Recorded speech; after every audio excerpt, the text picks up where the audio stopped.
All right. So, last hour and 15 minutes, but just to refresh our original motivation, let's take a moment to, well, generate great compassion. That is the wish not only for all sentient beings to be free from their suffering and limitations, but also to be able to contribute to that, to lead other sentient beings to a state that's free from any type of suffering and its cause.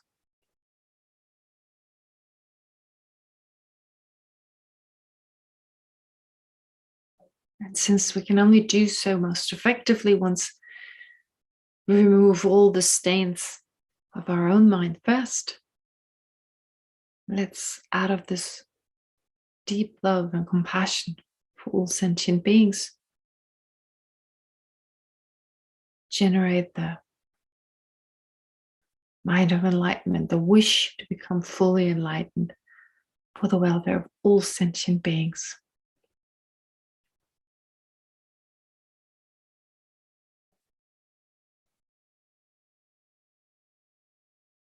And it's with this mind, with this motivation, to continue to study about Buddha nature.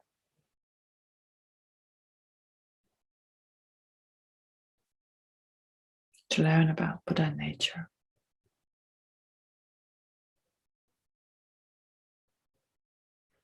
Okay.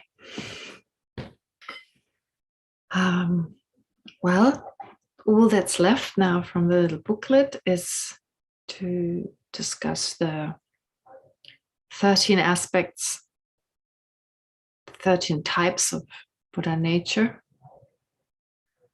And before this, there's two things I'd like to say. Well, first of all, we haven't discussed emptiness as much because, well, it isn't the main focus of this particular course.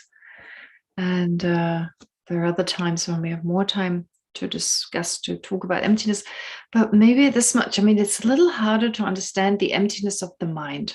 It's just more difficult, not because the emptiness is difficult, I mean, more difficult than that of a table, but the mind is much harder for us to understand. It's not as obvious, it's not as, well, visible definitely as a table is, for instance. And so when we say the emptiness of the mind, what does that actually mean? Like, in what way is the mind not inherently existent? Well, it basically means we just label mind on the basis of something other than mind, on the basis of, well, its parts. And in that sense, I guess it's helpful to know, well, we label it on the basis of an object, for instance, that appears to the mind. That's not the mind itself. Something appears. So let's say something appears and something is known, right? Something is understood. So, you know, from your own experience, even when you close your eyes, you think of something and the object appears to your mind. So that's the mental consciousness. There's an appearance of something. But despite, or on top of that appearance, there's also the experience of that object. You think about this object, it appears, and you think about it, you reflect on that. So based on that activity, the activity is not the mind, but based on that activity, we then label consciousness. Okay, so we can all know that, we all know from our own experience, we know that we know, right? We know that we know. We're aware of knowing, of seeing, of course, without sense consciousness, seeing, hearing, etc. But even without taking in the external objects, our mind constantly being aware of something, of course, doing more than just being aware, reflecting on it, judging it, doing all sorts of things. I mean, all these activities, based on those activities, based on the objects that appear, we label mind. Is there some mind, something intrinsically, something solidly there? No, it's merely labeled on the basis of those that I just mentioned. All right, so we can for certain say that the mind doesn't exist inherently. It's just really moments of awareness, moments of awareness, moments of awareness, and that's it. Okay. So just in terms of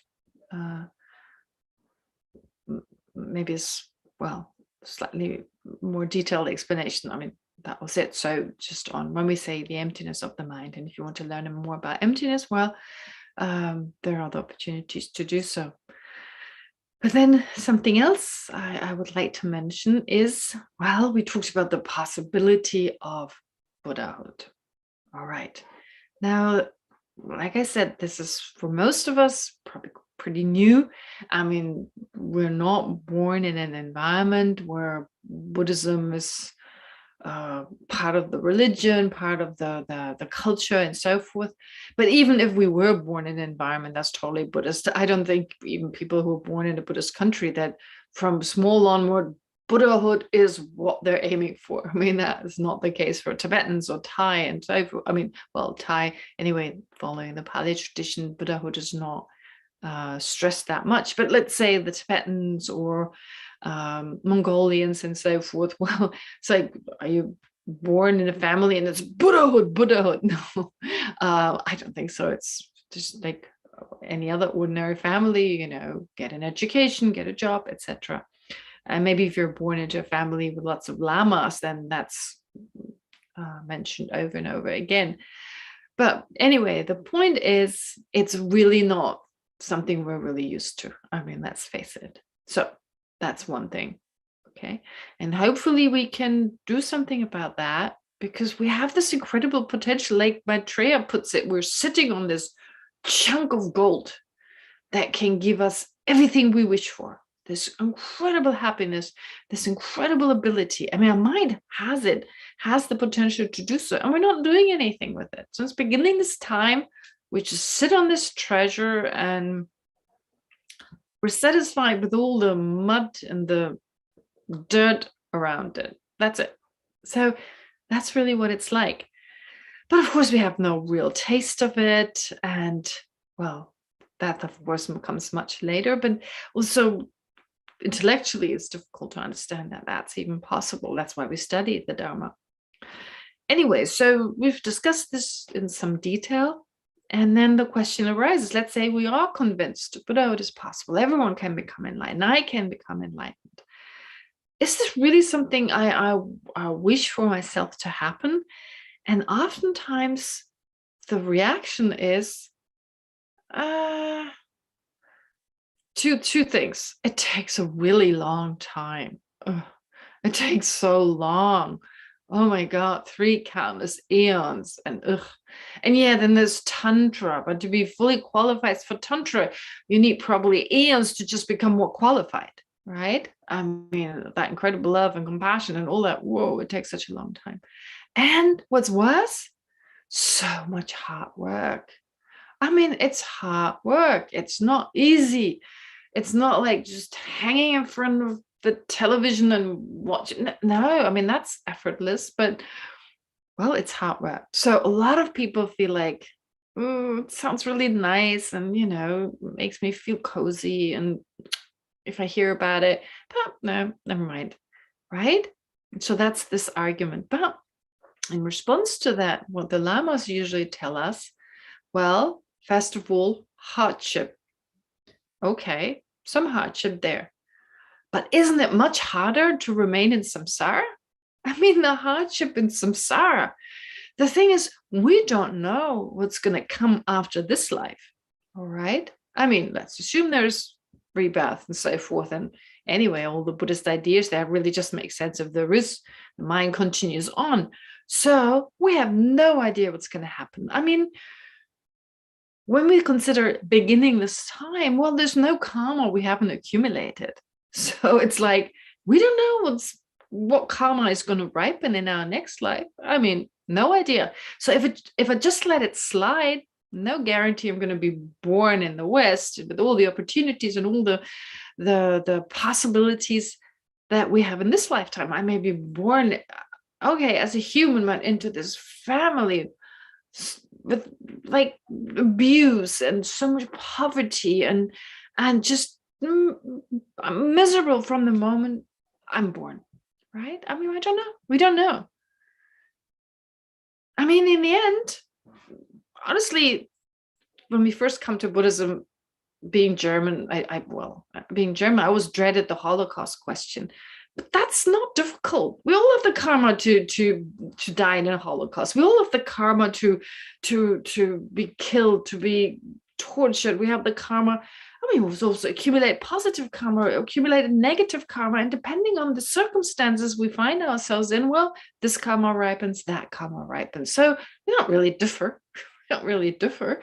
We've done everything. We've been serial killers, and we've been really kind and have helped other people. We've done it all, except we haven't gone further to free ourselves. So the point is here, I don't know what's to come. So what's harder? What's harder, to work towards Buddhahood or experience everything that's going to come? I mean, and in terms of time, well, if I don't make an effort, I've done it since beginning this time, and I'll continue doing it endlessly. So what's longer? 3 countless eons or endlessly, right? I mean, anyway, countless eons there. It's just a really high number. They're not really countless literally. It's just a high number. So usually, I mean, I think His Holiness has said it on a few occasions. He's said this in response to this question, like, to this issue. Like, I don't know, I want to become a Buddha. It takes really long time and it's really difficult. And in response to that, remaining in samsara with all the karma we've accumulated, plus remaining without doing anything about it in terms of hardship and time, it's a lot worse. Think about it, right? It's a lot worse, a lot longer. So just maybe some food for thought. I mean, if that thought has arisen for you ever. Okay, great. That was something I wanted to say. And then if you go to page 69, I've pretty much covered everything I wanted to talk about before, and hopefully with everything you have heard so far, you can read the first 67 pages with not too much difficulty. And you may get stuck in some places, but of course the most essential parts, well, I hope that they're now not as difficult. Okay. And then you'll find on page 69 for about 10 pages, the explanation of what are called the 13 types of Buddha nature. Now, actually, where is it explained? Well, definitely in the Tathagata Sutra as part of the 3rd turning of the wheel. As you probably know, the Buddha gave many countless different teachings. However, they can be divided into what are called the 3 Dharma wheels, which is really just another way of saying 3 periods of teaching, right? Or 3 bodies of teachings the Buddha gave. And during the first teaching, lots of teachings basically on the Four Noble Truths. And then during the 2nd turning of the wheel, in terms of the 2nd body of teaching it gave, well, they're mainly the Perfection of Wisdom Sutras. And then there's the last turning of the wheel. Then there are different teachings, well, as His Holiness usually explains. During the 1st turning of the wheel is the Four Noble Truths. During the 2nd turning of the wheel, the Buddha taught in particular the truth of cessation, of the Four Noble Truths, the truth of cessation, that it's possible to reach liberation and even enlightenment. How? And then that way, well, in order to understand how, he teaches emptiness as the object, the final nature of all phenomena. Emptiness as that which needs to be realized. And then during the 3rd turning of the wheel, he doesn't just talk about emptiness, but he talks about the mind, that mind which realizes emptiness. So not just the ultimate nature of phenomena from the point of view of being objects, but the ultimate nature, or the nature, the ultimate as well as the conventional nature of those phenomena that are minds, that are subjects, that are that which take on an object. So it concerns the mind a lot. And therefore, the third turning of the wheel includes, for instance, the Tathagata Sutra, which discusses, of course, Buddha nature. And Buddha nature, well, we've heard it's to do with the mind. But during the third turning of the wheel, he also taught Tantra, which has got a lot to do with the mind, especially subtler types of mind. Anyway, so therefore, Buddha nature was taught during the third turning of the wheel, definitely, as part of what I just said, but also during the second turning of the wheel, in the Perfection of Wisdom Sutras, the main topic of which, of course, is emptiness. Directly, explicitly, emptiness is set forth, but implicitly, the Perfection of Wisdom Sutras also teach the different paths to enlightenment, and in that context, the path, consciousness, and therefore also Buddha nature. So that's one of the topics.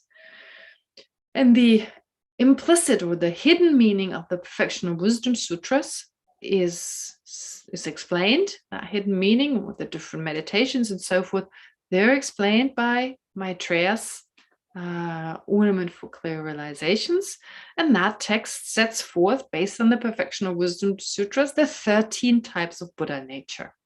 Okay, it describes the 13 types of, or it actually, well, it at least teaches them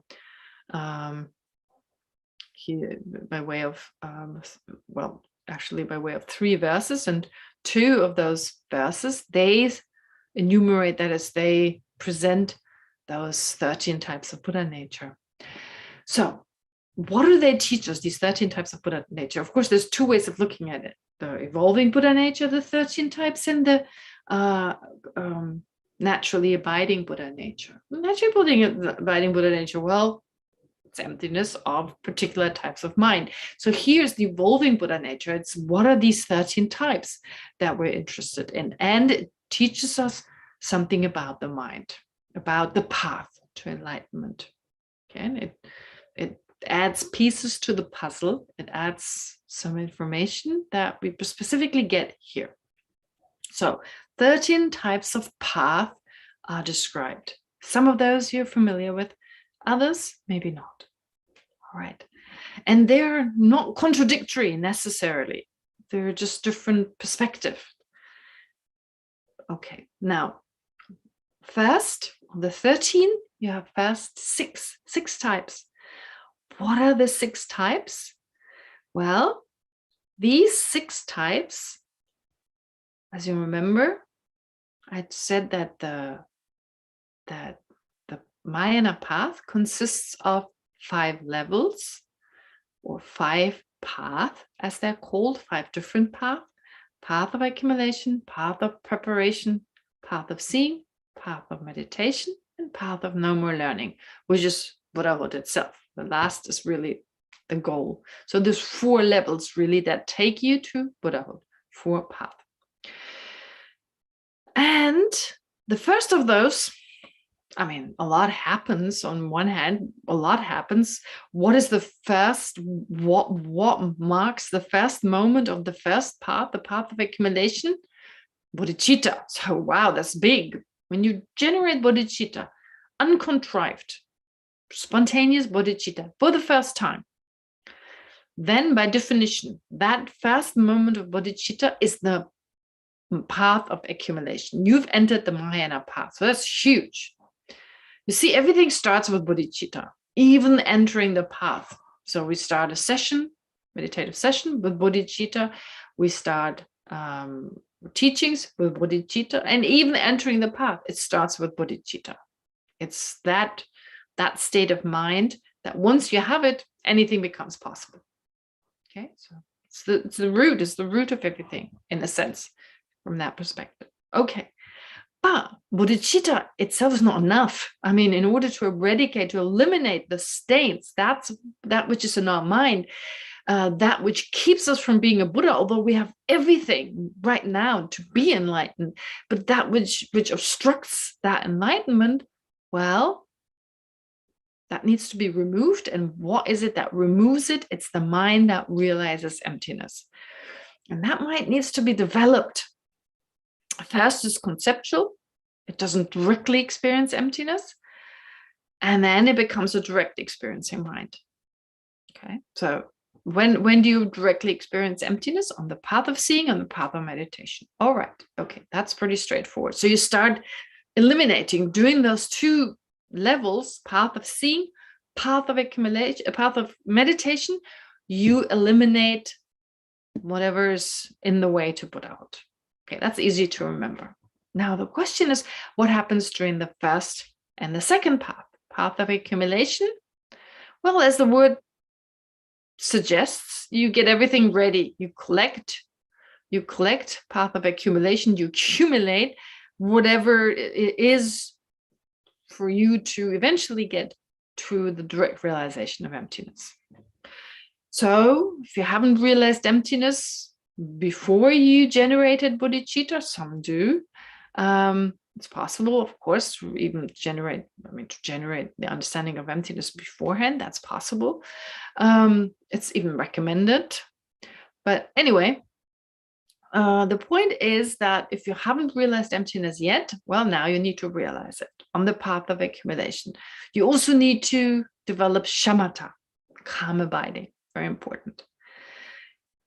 Okay, and so once you've achieved those two on the path of accumulation, or maybe before, so it's possible, like I said, but now with bodhicitta, something is happening with these two minds, and this calm abiding and your understanding of emptiness, you need to bring those two together, because our understanding of emptiness at that point is a mind that is distracted, that is not able to focus for a long period of time. So a certain degree of calmness, a certain degree of one-pointedness or concentration needs to be developed. Okay, so what's called calm abiding, the ability, in other words, to focus on a single object with concentration, with clarity and stability for at least 4 hours. If you're able to do that, you have by definition attained shamatha. This is the type of concentration that at the very least need to develop. That's path of accumulation. All right.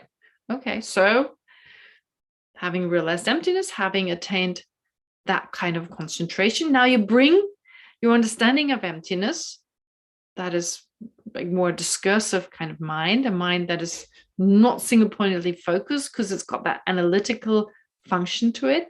Now you bring the two together. You alternate. Focus on emptiness, analyze emptiness. Focus on emptiness, analyze emptiness. Kind of alternating over and over again. And the more you do this, the more those two functions of the mind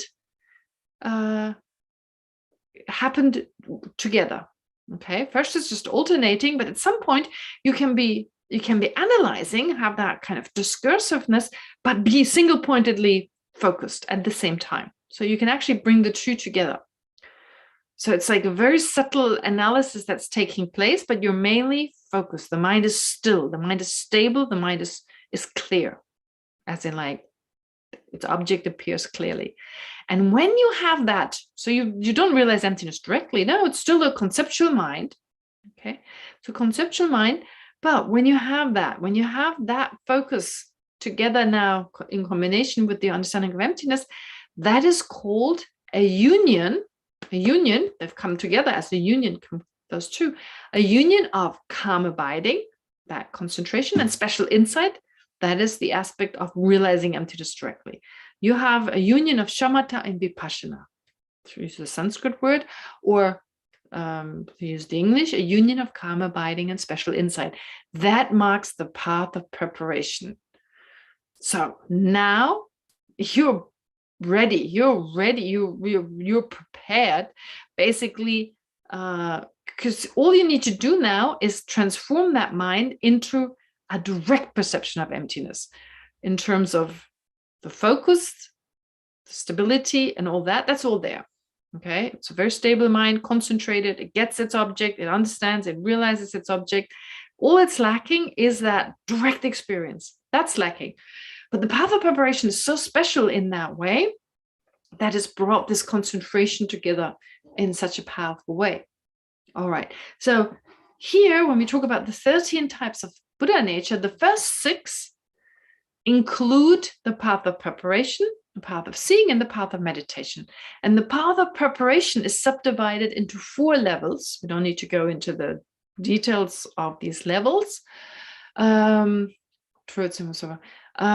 called heat, heat, peak, forbearance, and highest Dharma. That's the name of these 4 levels. Never mind. So these 4 levels, plus the path of seeing, plus the path of meditation, those 6 are the first of those 13. Okay, so they're Buddha nature. Of course, they're Buddha nature. But not only do they teach us their Buddha nature, they teach us something about the path, of course. What happens with this Buddha nature? What do you have to develop then? Well, this union of calm abiding and special insight. And then, of course, on the path of seeing, you need to directly realize it, and you further do so on the path of meditation. So that's just for a rough kind of overview of what these 6 are. 4 levels of the path of preparation that you go through one after the other. First heat, then peak, then forbearance, then highest Dharma, and then you move on to the path of seeing. Okay, that's the first 6. They're not that difficult to understand, and that's explained on page 69, on page 70. Okay, so what are the next 7 left in order to get to 13? You have 7 left, and here is an explanation that, well, you may be not so familiar with. I'm not sure you were familiar with the first 6, but the following ones may provide you with some new information. So then there are 3. The first six were from the point of view of the nature of the entity, just the entity of the path. It's those different paths themselves. The next is from the point of view of function. Okay, so just from a different vantage point, from a different perspective, now there are 3 types of mind described, but in a slightly different way. Okay, from a different perspective. The first one is called the practice of the antidote. Okay, so this refers to the minds in the Bodhisattva, their practice. I mean, any path consciousness. So path here means a consciousness, a special type of consciousness.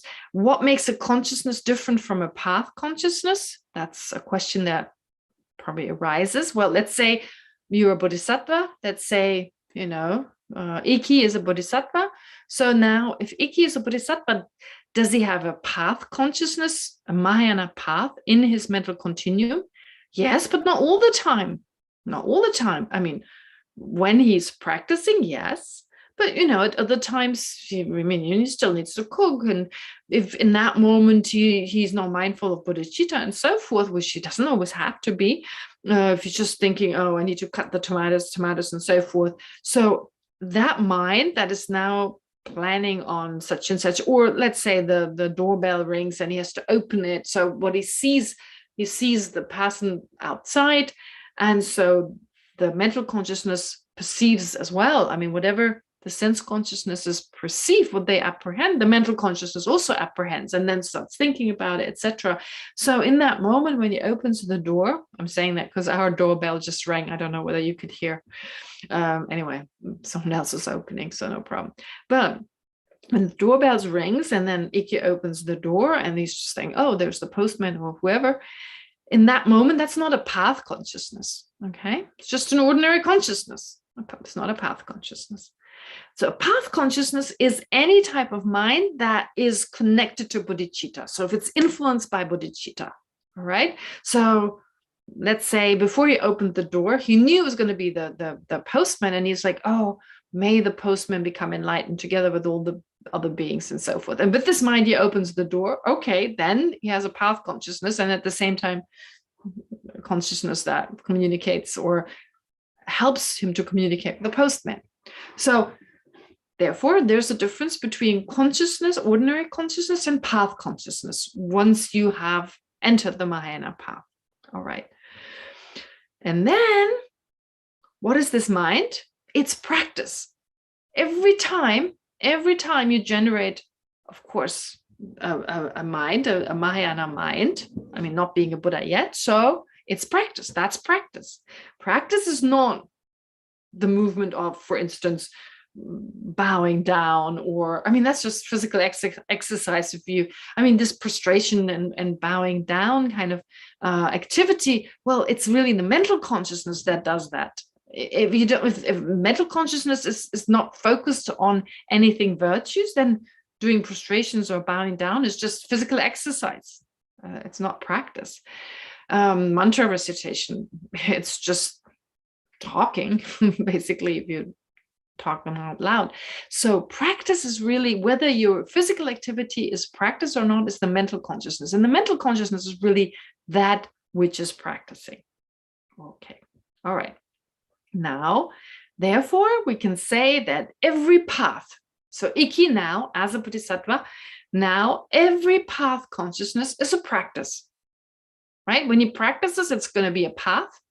And because it's always, I mean, any practice that he is involved in is influenced by bodhicitta. It will be, because now as a Bodhisattva, his bodhicitta is so strong, he can't help it.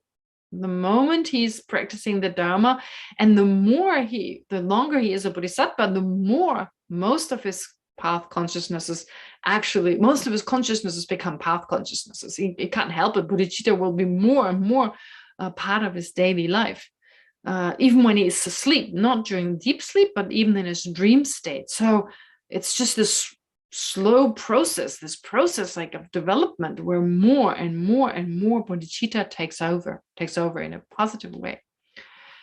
I mean, His Holiness mentioned this briefly, I think it was yesterday, when he said that as a monk, for instance, was it yesterday or today? Anyway, when you as a monk practicing mindfulness, the way to practice mindfulness, probably today, practice mindfulness is become so aware, be so mindful that you're a monk, that even in your dreams you're a monk, right? Even in your dreams you're a monk. I mean, I remember in the beginning when I was a nun, I had long hair in my dreams. Even now, not sometimes. So, but if you do it properly, then like it's on the said, even in your dreams, you're a monk or a nun. So in this case, Iki, even his dream, bodhicitta is all the time there. So even his dreams become practice. That's the process. So slowly, it's a slow process where everything becomes practice. So, but anyway, I'm just saying this, just give you the background. But here, number 7 is the practice of the antidote.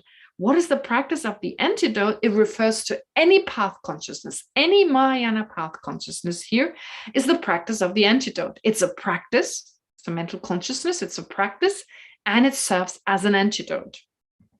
So it refers to practice of the antidote. It doesn't refer to mental, not to physical actions or to verbal actions that are virtues that are part of the practice. No, it refers to the mental consciousness that is a path consciousness. That is the practice of the antidote. Okay, so you may argue, well, doing prostrations with the right kind of motivation, it's a practice, it's an antidote. Is it the practice of the antidote? No, it's not. This number 7, that has to be your mind, and it's evolving Buddha nature. Okay, so it's number 7. Okay, so it just gives you information about any path consciousness. It's an antidote to any certain non-virtues, maybe not to all. An antidote doesn't mean you totally eliminate them, but you lessen them, you weaken them. Every practice weakens, in particular in connection with bodhicitta, it weakens the afflictive emotions. Okay. Then number 8 and number 9 refers to very specific types of path consciousnesses. Number 8, you've already heard of, uninterrupted path. those paths that actively kick out the obstructions, right? Remember, I gave the analogy of kicking out a thief. So having kicked out a thief, that like the moment they arise, they kick out one of the, well, ignorance, types of ignorance, one of the levels of ignorance. And every time the higher you advance, the subtler the ignorance that is removed, and thereby all the other afflictive emotions that this ignorance would otherwise give rise to. Okay, so that is the uninterrupted path, the practice that eliminates. It's a practice, it's a practicing consciousness, it is a practice, and it really eliminates. It eliminates for good, such that whatever is eliminated cannot come back. Well, here, that's number 9, the practice of having fully consumed those. That is, after the uninterrupted path, you have to close the door, you remember? So you continue to realize emptiness directly. An uninterrupted path always realizes emptiness directly, and then continuously doing so. But at that moment, the practice of having fully eliminated, having fully consumed means having fully eliminated those afflictions that have previously, or those obstructions that have with path number 8 or with number 8 were eliminated, where the process of elimination took place. And then, of course, you need to close the door, and that happens with number 9, and that's called the path of release. So uninterrupted path and path of release. Okay, we're still familiar with those, so they're also explained. And the first 6, of course, they don't contradict number 7, number 8, and number 9. All right. I mean, you have path of seeing, that is number 8. You have path of seeing, that is number 7. You have path of seeing, that is number 9. Okay. In that way, they don't contradict each other, but they're kind of described from a different perspective. So far, it's interesting, but not that new. Well, I'm just assuming you've learned about this. I don't know. Some of you, I don't know. I meet for the first time, I believe, or maybe I just don't remember. And I don't know what your background is. Anyway, then there are 4 are left. Okay, 4 are left. Anyway, you've understood those 3, number 7, 8, and 9. And now there are those from the perspective of demarcation. I mean, the first ones are really also from the point of view of demarcation in the sense that the path of preparation, those 4, they exist on this level, and then you have the next 2, path of seeing, path of preparation, on the different level. So there's a clear demarcation, clear delineation between them, but they're not called.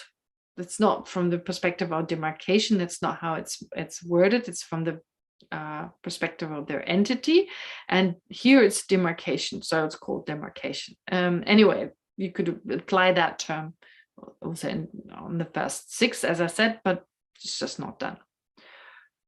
So you have here 4, the practice endowed with wisdom and compassionate love. Then number 11. Number 10 was the practice endowed with wisdom and compassion and love. Number 11, the practice awareness that is not in common, with hearers and solitary realizers. It's just called the practice of awareness that is not in common. In Tibetan, you can say that. In English, it sounds weird without saying what it is in common with. But this is just a literal translation from the Tibetan. And then there's the practice that works for others in the proper sequence, number 12, and the practice that engages in exalted wisdom without exertion. Okay. Now, why am I mentioning those 4? Those 4, I believe, are a little bit new to most of you. A lot of Buddhist study, Mahayana study, is the study of path and grounds. There's a specific topic on that altogether, where you learn the basics of the different path and the different grounds. But then once you study that and you have that basic understanding, you fill in the blanks. There's always more information to be gained. And I believe here, those last 4, they provide you with that information. What I've said so far, you learn when you also learn the topic path, grounds, and path. Okay, I've taught that, I think, as part of the A to Z program, or A to Z, as you call the A to Z program. I think I taught path and grounds. Anyway, it's not an extremely difficult topic, but it's complicated. But as I said, everything we've covered so far, so these 13, the ones 1 to 9, they're, if you have studied this topic, grounds and path, you have some knowledge of those. But I believe what comes now is slightly new. Okay, and that's the last thing I want to say today about these last levels. It actually refers to this. So for those who are not familiar with this, as I said, you have the path of accumulation, where you basically get ready. It's not mentioned as any of the 13 here. Then you have the path of preparation with 4 levels, which are part of the first 6. Then you have the path of seeing, the path of meditation. So these are the first 6. Okay, those are the ones that you're more familiar with. And then something that's also important to understand, that the path of meditation, that in itself is again subdivided into 10 levels. Those 10 levels are usually called grounds. Ground, like bhumi, like ground, like the ground of the floor. It's the same kind of same spelling, same word. It's like a ground. It's something where you can ground something on, you can leave something on. It's kind of like a mental ground, a mental level, if you like. Anyway, so there are these 10 grounds, as they're called, and they just describe a progressive kind of moving through the path of meditation. So you progress on the path of meditation, which is the last level before you become a Buddha. Okay, so those are like, let's say your journey is similar to walking up a pyramid, and you have this many steps on that period. Well, the last 10 steps of that pyramid, so reaching the top is like Buddhahood, and the last 10 steps, that's like the 10 grounds. Okay, you can use the analogy of walking up like a pyramid, if you like, one that has steps outside. Okay, so these 10 steps, we learn about them. And what do we learn? We learn basically that on the path of seeing, you realize emptiness directly for the first time. Previously, you've not realized emptiness directly. On the path of preparation, we brought together calm abiding, that is concentration, and emptiness, but conceptual understanding of emptiness, we've brought the two together. But we haven't directly experienced emptiness yet as part of this union. But on the path of seeing, you now experience emptiness, remaining in that union with concentration. So concentration and the realization of emptiness, they're together still, but now it's a direct experience.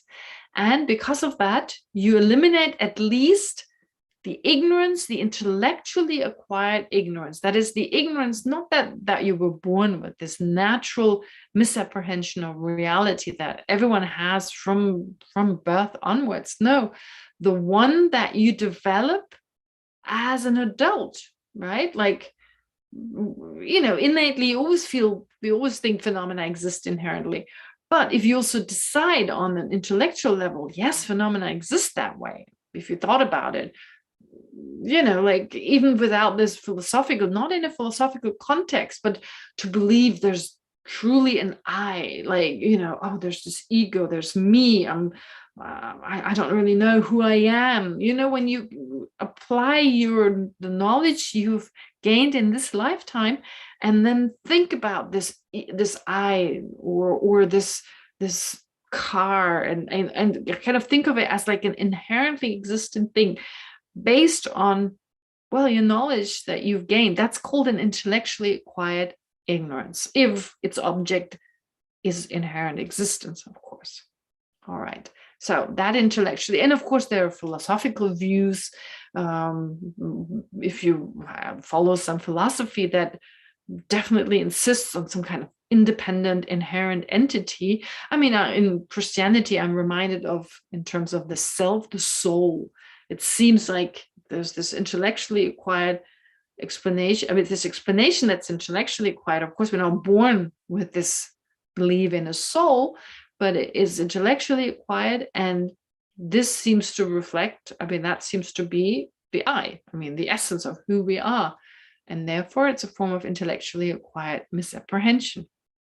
That is all removed on the path of seeing. So on the path of seeing, all the intellectually acquired types of ignorance gone. Okay. Then what happens on the path of meditation? Well, you still got all the innate ones, the different levels, the coarser levels and the subtler levels, different levels. I mean, coarse and subtle mind, I'm not talking about Tantra here at all. You know, your anger has coarser levels and subtler levels. How do you distinguish between the coarser level of anger and the subtler levels? Well, the coarser levels are those that make you hit someone. Very obvious, very strong, obvious to you, obvious, well, in its execution to others. Subtler is when it's like, you're hardly aware of it. It doesn't make you do anything crazy, but it's still there. It's just less obvious. That's a subtler type. And you remove the coarser type first, right? By removing the coarser type of ignorance, you remove that coarser type of anger, and the subtler type later. In that way, you can think of coarser and subtler innate obstructions, so innate afflictions, basically. Okay, so from the first level of the path of meditation to the 7th level, you remove all afflictions, all ignorance. It's gone, nothing, not there any longer. So that on the 8th level, you become an arhat. You become liberated. You're liberated now. But you're driven to continue to remove the obstructions. You still have the obstructions to Buddhahood. They're still with you. There's still something on your mind. So that you still need to remove, and you continue to work on the 8th ground. So these 8, the last, sorry, on the last 3. So from the 8th ground onward, 8, 9, 10, those are described here now. Okay, they are described here now, and maybe interesting. Okay, so verse 73, page 73, sorry. What is number 10? The practice endowed with wisdom and compassionate love. What is it? Okay, it's from the point of view of the 8th ground. Okay. So it's the practice endowed. There is from the point of view of from the point of view of the 8th ground, there is number 10, the practice endowed with wisdom and compassionate love, because on the subsequent attainment level of the 8th ground, of course, the 8th ground also consists of an uninterrupted path of release. So once you reach that path of release, you're now an arhat. You've eliminated all afflictive emotions. You're only left with the imprints. Now you have eliminated, Bodhisattvas have eliminated grasping at true or inherent existence, and the awareness engaged in self-interest, self-centeredness, gone. Self-centeredness, gone. Of course, because the root ignorance is gone, right? Okay. And it says, for instance, in one of the tantric texts, the Vajrapik, the great tantra of the yoga of Guhya Samaja, it says, for as long as one does not attain the 8th ground, one does not overcome the fear of entering the Hinayana path. So it is said that bodhisattvas, driven by their incredible love, well, because there's still self-centeredness, subtle, I mean, not to compare to our own. It's like, for us right now, it's not obvious. It's not obvious, that kind of self-centeredness that a bodhisattva on the 7th level has. We have a sense there is no self-centeredness. I mean, it's like we can't even distinguish that person from a Buddha. For us, it's like, sometimes my teachers would use the example. It's like when you usually eat a lot of salt, when someone puts a little salt in the food, it's like there's no salt at all, right? You don't notice the subtle salt. So likewise here, it's like there's no difference to us, to a person who's fully enlightened or not enlightened. Like on the 7th level, they seem the same. We don't realize that they still have self-centeredness. It's like there's no self-centeredness, right? As with the soul, the self-centeredness and the amount of soul, because our self-centeredness is so strong. Subtle self-centeredness seems to be no self-centeredness whatsoever. So now think, in the case of a bodhisattva, so driven by the benefit of other sentient beings, so compassionate, the welfare of other sentient beings is all that counts. I mean, if you think of His Holiness, it makes sense. His Holiness, it's for others. Others. I mean, it's just others. That's it. Others' welfare. When you see His Holiness, like through an audience, or when he just walks past a group of people, you can feel it. You can feel it, how each person His Holiness is looking at. Oh, there's so much love and so much compassion. So think of this kind of person as a bodhisattva. I don't know if His Holiness is a Buddha or bodhisattva. So let's imagine His Holiness were a bodhisattva, all right, on the 7th level. And there's still a little bit of self-centeredness left. And there's worry about that. There's worry because self-centeredness, that subtle self-centeredness, could potentially, of course, it's actually not going to happen, but that could, to some degree, still, or that is also what would initially keep us from dedicating ourselves for the welfare of all sentient beings, and instead aim for self-liberation. I'm not saying that a practitioner of the Pali tradition is self-centered. Not, of course not. And once they've attained arhatship, they're not self-centered at all. However, it is self-centeredness that, when we initially start off to practice, that keeps us from dedicating ourselves towards all sentient beings. I mean, that it just stops us. It's the imprints in particular that we're so used to working towards removing our own suffering that it's hard to go in that direction. And I'm not saying that people following the Mahayana are better practitioners than following the Pali tradition, not at all. It just always depends on the person. I'm saying in general. So therefore, it is said that for a bodhisattva on this 10th level, there's still always fear of leaving aside sentient beings and choosing the path of liberation. I mean, fear, again, it's so subtle, it's like a slight worry, but that's gone. On the 8th ground, there's no longer self-centeredness. So no way this worry is still there. This is what it says in one of the texts on the Guhya Samaja. So that's gone. And because on the 8th ground, bodhisattvas newly attained the training of the equality of existence and peace. There is really no difference. Nirvana or samsara, totally equal. There's no, as a bodhisattva moves on up to the 7th ground, there's like, samsara sucks. Samsara is, well, previously samsara was worse, and then nirvana is worse, but now it's equally. I mean, there's no fear I can fall into. I can now only be practicing for my own welfare. I mean, it's not going to happen. So they're equal. There's no longer any fear of just following my own liberation. Not at all. Equal. So therefore, the training in the equality of existence and peace, existing means nirvana, is an awareness on one of the 3 pure grounds. So it starts with the 8th ground. That is the main cause of the jnanakaya, the wisdom body, the mental consciousness of a Buddha, and that's typical of the wisdom aspect. So what did we just learn? There is this mind called the practice endowed with wisdom and compassionate love, just call that, on that level, based on the Perfection of Wisdom Sutras that is set forth. So that is achieved on the 8th ground. So what did you just learn? Not only did you eliminate self-centeredness, you've become an arhat, but because of compassion, because of bodhicitta and so forth, on that level, it's no longer any fear that you may aim for liberation. And you see nirvana and samsara as totally equal. Not one worse than the other, totally equal. Whereas previously that was not the case. Okay, so something more to that you've learned. Okay, so in short, the practice awareness endowed with wisdom, compassion, and love is a practice awareness that manifests on one of the 3 pure grounds. First, for the first time on the 8th ground. And it's typical of either the wisdom or method aspect, that is, pertains to either wisdom or method aspect of practice. So both are called, both of this. I mean, any path from the 8th ground onwards has that aspect. Okay. It is newly cultivated on the 8th ground, newly because on that ground one newly attains the cessation of ignorance.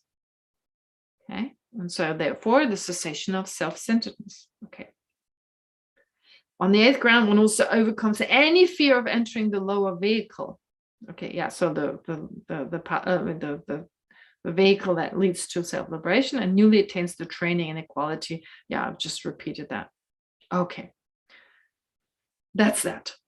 That's the number 10. Number 11 is the next part. From the point of view of the 9th ground, there is the practice awareness that is not in common with disciples, that is with hero and solitary realizers, because by the power of having attained the practice that is endowed with wisdom and compassion and love on the 8th ground, bodhisattvas newly attain a practice that is not common with heroes and so forth on the 9th ground. Now, the realization of emptiness is even more powerful than that of a hero and solitary realizer, in the sense that now, previously what they eliminated is the same as what arhats have eliminated. So in that sense, it's the same strength. But now there's no more fear. It's total equality of samsara and nirvana. And now it's become completely unique, the ability of the mind of the bodhisattva. So especially when it comes to wisdom, I guess. And also what Gyaltsab describes is that as a result of method and wisdom on the 8th ground, bodhisattvas on the 9th ground now newly attain the 4 types of detailed proper knowledge. So there's a special knowledge, a special mental ability that they attain. First, detailed proper knowledge of the Dharma. So to teach others, like proper ability it enables others to teach others the qualities of his realizations. Okay, so I mean, of course, it's these realizations that a bodhisattva has. I mean, to share them with others, it's not that easy, but to be properly able to do so, that's what they can do once they reach this level. 4 types of sorry, that's not just on the first level, on all these 4. So these 4 types, they enable a bodhisattva to properly teach all his realizations. The former 2 types of knowledge are concerned with that which is explained, and the latter 2 with the person explaining. Okay. So detailed proper knowledge of Dharma refers to the detailed and proper knowledge of the terminology found in Buddhist scripture. So it's the mental capacity of a bodhisattva on level is such that the terminology is used in the most effective way. Then the next is the definitive words, refers to detailed and proper knowledge of synonyms, alternative terms of the terminology. So there's a special skill in terms of the words.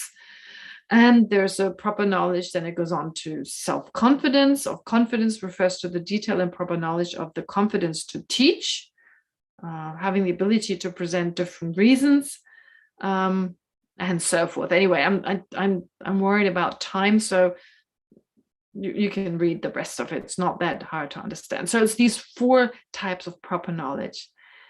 And once you've reached that, then there's the practice that works for others in the proper sequence is attained, where now you know exactly how to teach others in the proper sequence. I mean, I don't know. I don't even know how to teach properly. So forget about teaching others in the proper sequence. What do I need to tell them first? What's second, and so forth? Because for everyone it's different. And that's what you learn on that 4th of the last levels of the last 4. Okay, it's called the practice that works for others in the proper sequence. And then the last one, number 13, is the practice that engages in exalted wisdom without exertion. This is the most effortless that you will ever be. So everything we do, since we're not enlightened, whatever we do will always require some hardship, some effort. So we talk about effortless. but really effortless is spontaneous, totally spontaneous is only the Buddha. Samsara, everything that, one way of looking at our 5 aggregates as an ordinary person as being the nature of suffering is that in order to not suffer, we always have to make an effort. We can never really just be still and be happy. It doesn't happen. Before long, you become hungry, you become thirsty, you become achy, you have to sleep, you have to get up, you have to move.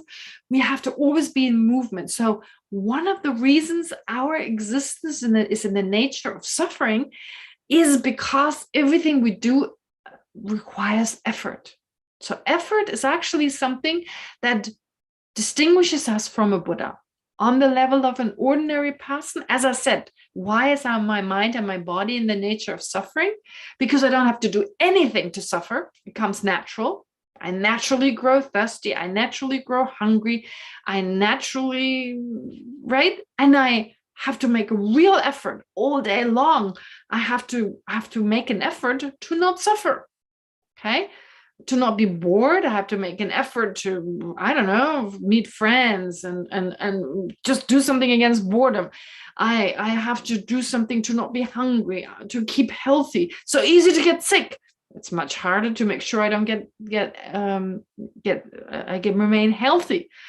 It's easy to get hungry. Much more effort to it happens naturally. So suffering comes naturally. And we have to constantly make an effort, be on our toes, be active all day long, always to avoid suffering. Just sitting, it comes natural. Just sit in the same position. Before long, you'll be in pain. I'm in pain right now. I'm busy talking, so I don't notice, right? But basically, we have to shift all the time. We have to, I'll just shift a little bit. I'm in pain. Anyway, so therefore, everything is associated with effort. So you see, effort is there. And for a bodhisattva, the effort reduces. It becomes more and more effortless. So when we say bodhicitta is spontaneous, well, in comparison to our bodhicitta, when it's just, it kind of pretty much arises spontaneously. But pure spontaneity only is there with a Buddha. A Buddha is truly spontaneous. But we say the last level before someone becomes a Buddha, that's this level I described on the 10th ground, where you engage in you attain the practice that engages in exalted wisdom without exertion. That's the closest to the effortless state of a Buddha. That's it. That's the last one. All right. So I've basically raced through those. I apologize for the speed, but I don't think you've heard about this before unless you've studied this in this context. This is what we learned only in the context of Buddha nature. Like I said, the nature of the study as we usually do it is, of course, we focus on the main topic. And in the case of Buddha nature, it's really not that hard to understand. I mean, there are a lot more difficult topics, as you probably know. But as part of studying this, other information is provided to us, is given to us, of course, based on Maitreya's commentary, Maitreya's text, which is the root text we follow in the case of the study of Parchin, or the implicit meaning of the Perfection of Wisdom Sutras. And all this information is given to us in the form of, for instance, of these last 4 types of awareness. So I thought those are interesting, and they just add a little bit to the pieces of the puzzle. Okay, so with this, we're through. So these are the 13 types of evolving Buddha nature, and it's just one way of dividing mental consciousness, in particular in the continuum of a bodhisattva. First, talking of those minds that are in particular involved with emptiness, so the path of preparation, path of seeing, path of meditation. Then the minds from the point of view of being antidotes. Okay, so you have the next 3, the practice that is an antidote, and then you have the uninterrupted path and the path of release from the point of view of antidote, and then those last 3 where you're already an arhat, but you're not yet fully enlightened. You still have to go through the direct realization of emptiness, eliminating the imprints, the imprints that were left by ignorance, that despite the ignorance having been eliminated, you're still left with those imprints and certain abilities or certain changes that you go through, which I explain by those. Okay, now we're done. And all that's left is to do a meditation, kind of bring together everything we've learned so far. And then we're done with Buddha nature. Okay, great. Now, as usual, please make sure you're comfortable.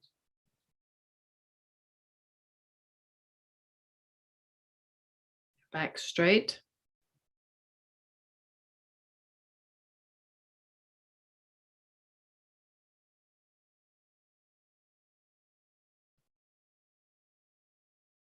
Just gently and with concentration, focus on your breath.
And so all that's left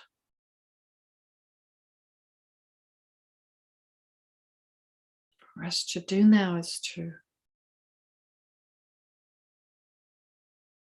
put whatever we studied, whatever we've learned,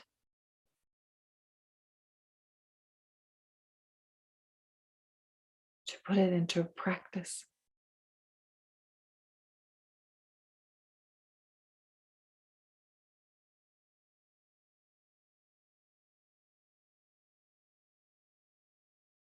And not just the practice we do while we're on our meditation cushion,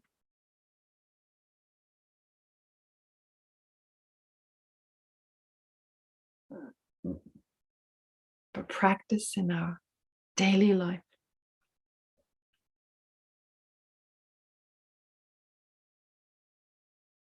To bring the Dharma into everything we do.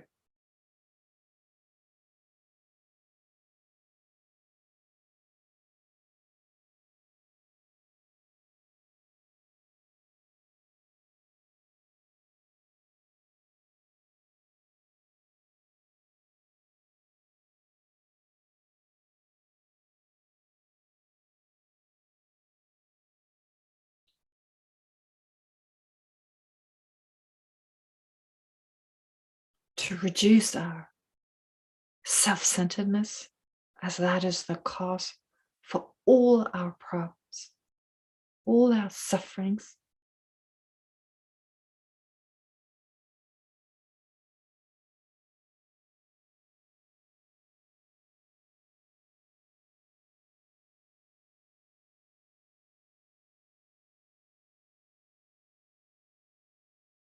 And instead, focus our attention more on others.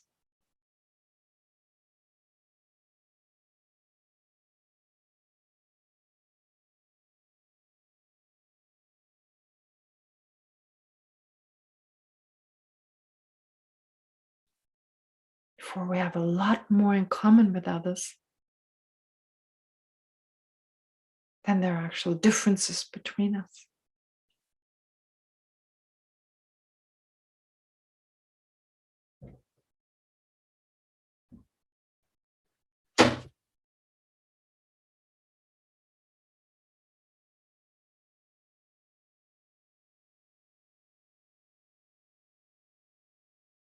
And in particular, when it comes to our mind and the mind of all other sentient beings.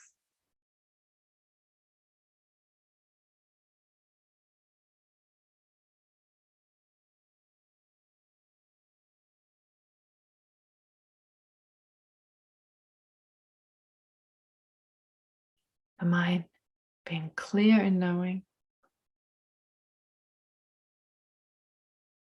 In the case of others, in my own case.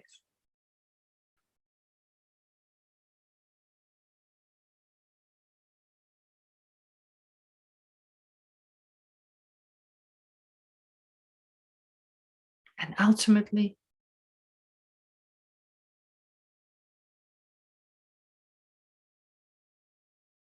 my mind being no different from that of others, from the point of view of emptiness.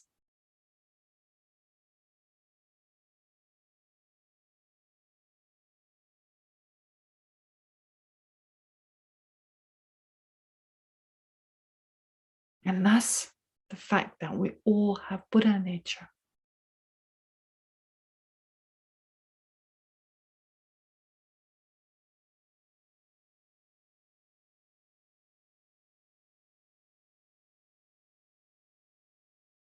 So what makes me more special?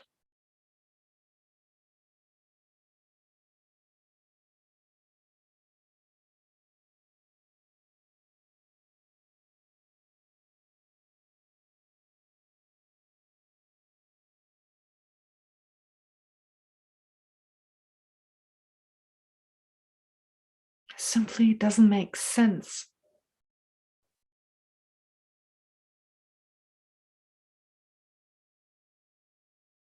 to not consider these minds to equally deserve to be happy, whether it's my own or that of others.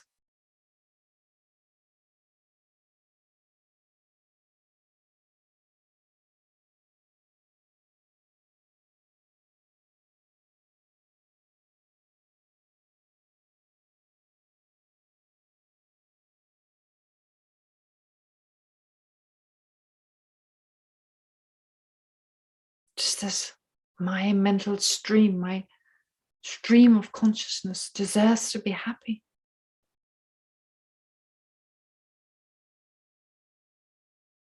So does the stream of mental consciousness of all sentient beings deserve to be at peace and happy.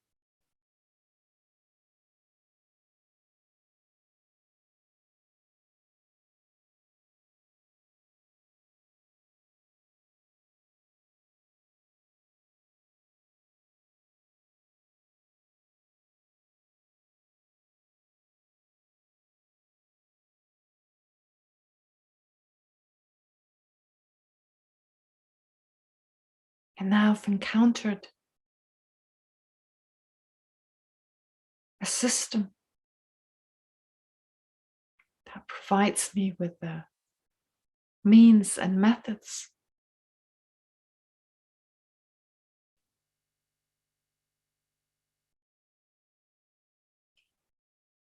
to utilize my potential and not just to bring lasting peace and happiness to myself, but also to all sentient beings.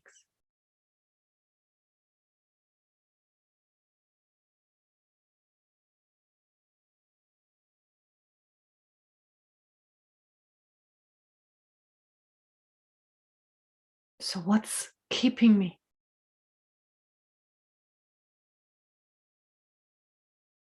Dedicating myself, my life,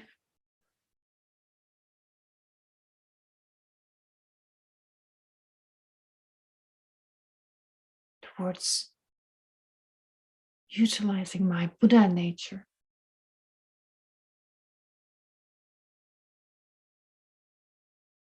and work towards attaining the state of a Buddha for the welfare of each and every sentient being.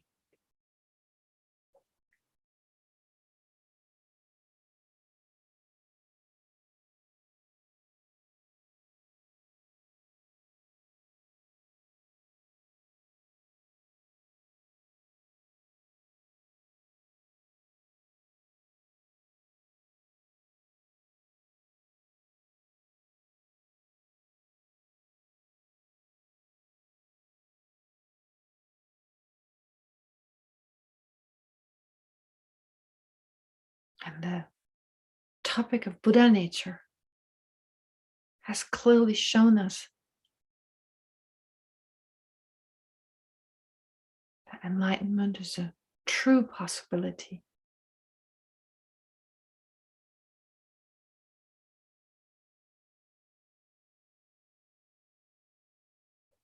That we already have everything we need to become enlightened.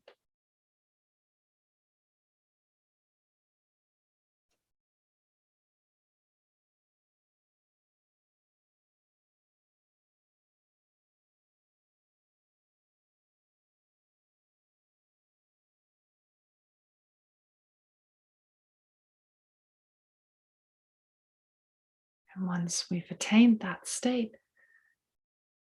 we'll then have the ability to lead others to that same state.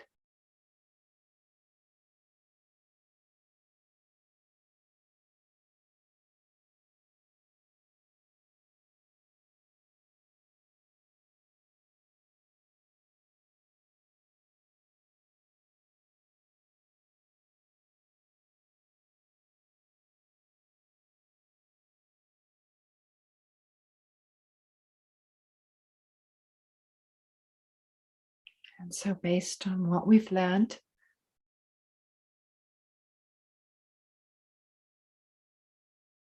let's one last time strengthen our determination.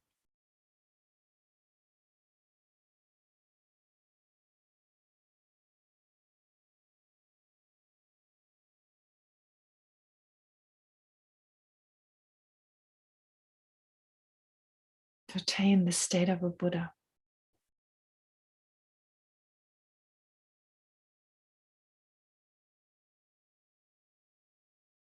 And use every moment of our awakened life to deepen our determination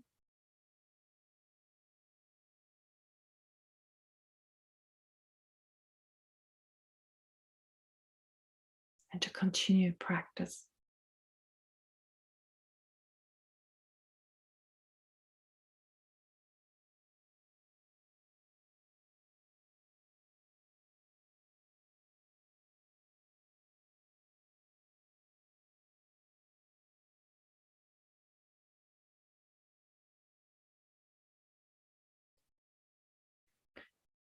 And now all that's left to do is, of course, to dedicate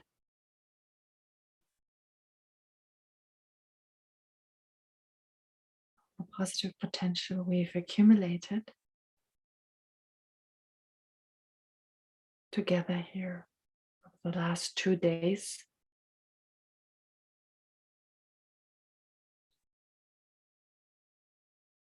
To dedicate it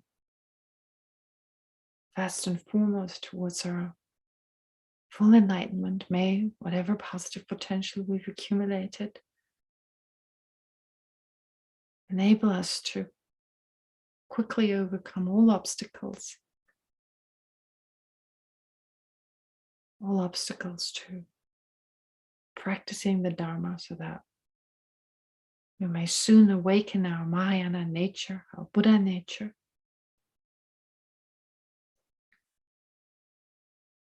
generate uncontrived bodhicitta,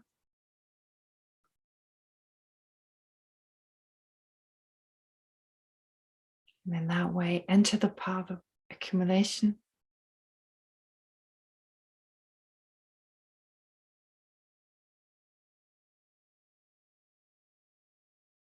develop a union of calm abiding and special insight, realizing emptiness conceptually, and that way enter the path of preparation.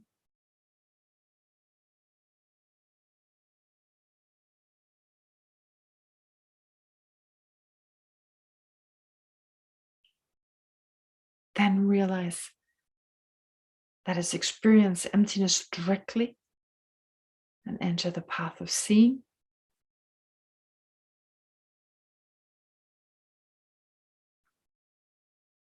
with which we eliminate all the intellectually acquired ignorance.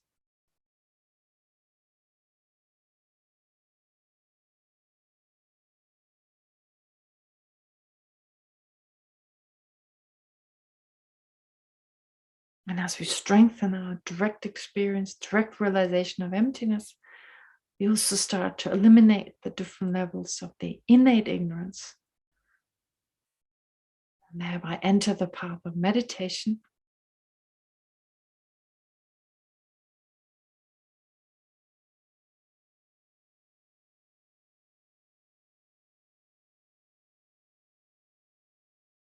attain liberation on the eighth ground of the path of meditation,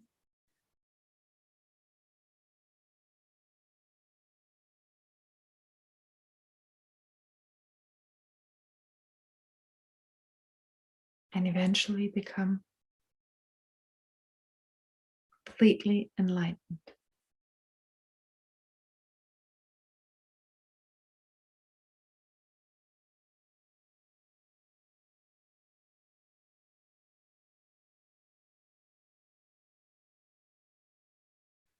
So may the merit we accumulated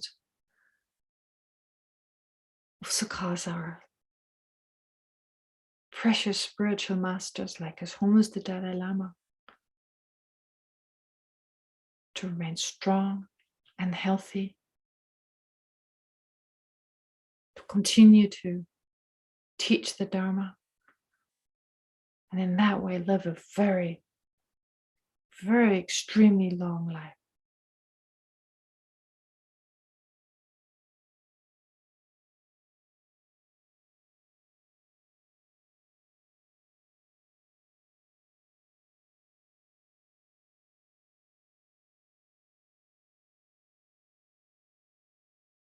And may all the virtue we've accumulated also right here and right now help the people we're karmically connected to and those we don't know. May it help them in reducing their pain and their worry. May it help those who are sick, like Kali Lubin, to get better very soon. May it help Guchama Maton, who will soon have an eye operation. May the virtue we've accumulated help her for that operation to be successful. And for all other people who are suffering from cancer, from suffering from all sorts of other diseases, may they soon get better.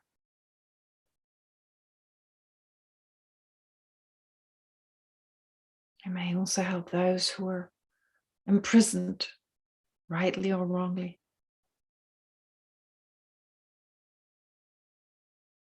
Those who suffer from addiction.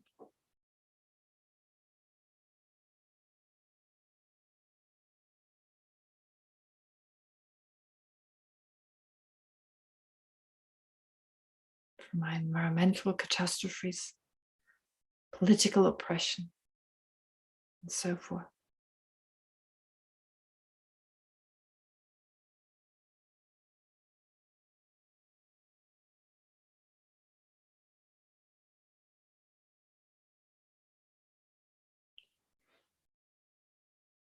And of course, let's dedicate in the way Shantideva does.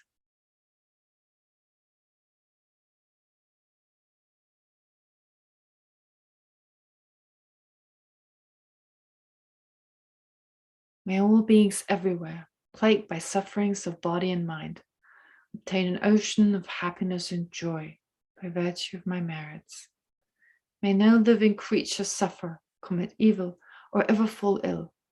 May no one be afraid or belittled with a mind weighed down by depression. May the blind see forms and the deaf hear sounds.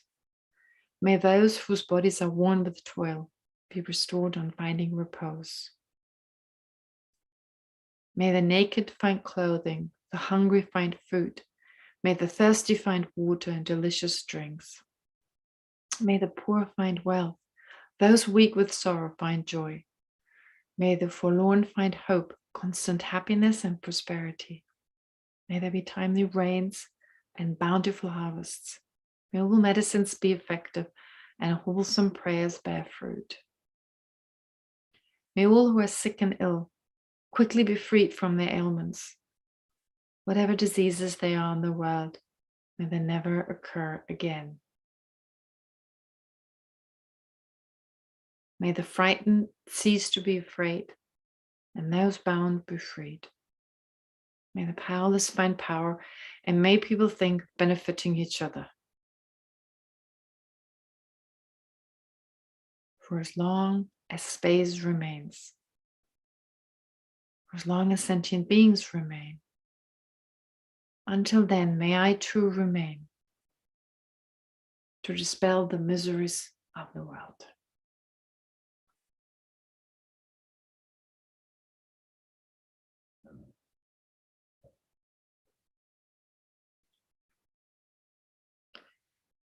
Okay, thank you. Sorry for that interruption. There was a noise suddenly. I don't know whether you heard it. Did you hear that? You did, yes. My mom's cat has learned how to open the doors by jumping on the handle. So I always have to lock myself in when I'm in class, but when she hears someone's voice, she wants to come in. But she only tried it once, and she knows now she's not always successful. So that was that noise. Okay, that was the end of it. Well, it went by really quickly. So it was lovely to be with you. Thank you for your interest. Thank you for listening, for asking questions, for following the meditation. And well, be well, be safe, be healthy. And I'll see you again. Well, whenever I see you, whenever that's going to be, whether it's going to be in Israel or maybe in Dharamsala or maybe online. Thank you, Geshe, very much for this precious teaching. Thank you, all the participants. Thank you very much. Hi, Ronnie. Okay, you go ahead. Yeah. Tame. Just thanking you for the precious teaching and all the participants, of course, reminding everyone that you can watch these and previous recordings on YouTube. All of the Buddhism from A to Z program is there. So I will see you again. Okay. Thank you. Bye-bye. Thank you, Laila Tov. Laila Thank Tov. you so much. Bye.